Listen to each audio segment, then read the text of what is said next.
The world of convertible laptops, tablets is growing every day.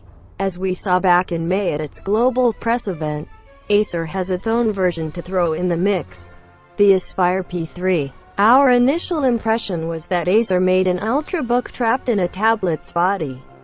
It also reminded us a little of the Acer builds the 11-inch Aspire P3 as a Windows 8 ultrabook, and at a bit over a half an inch thick and 3 pounds light with its included Bluetooth keyboard cover. The P3 easily slides under Intel's ultrabook requirements.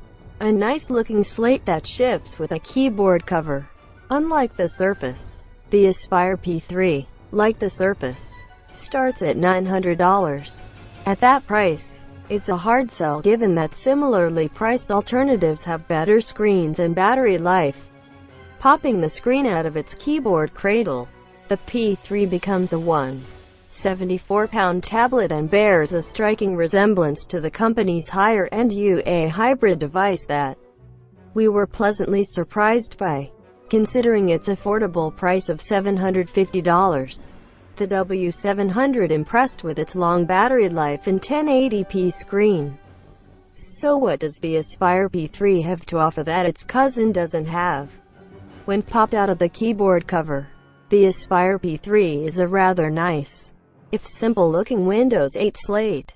Its back and sides are crafted of a single silver piece of aluminum, with a strip of white plastic near the top to aid Wi-Fi reception and make room for the 5-megapixel rear-facing camera. At 0.4 inches thick, the tablet feels nice in our hands. And considering it packs a low-voltage Core i5-3339Y processor, 4 GB of RAM, and a 120 GB solid-state drive inside, it isn't too heavy at 174 pounds. The problem is, switching the P3 from ultrabook to tablet isn't easy. The silver plastic frame that holds the tablet in place for typing hugs the slate so tightly that it takes 2 hands and some serious effort to pop the tablet out. You actually have to bend the plastic frame of the cover backwards to remove the tablet.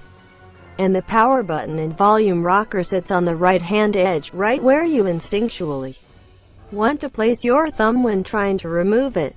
Once you get the hang of it, taking the tablet out from its keyboard case isn't too much of a hassle. But it always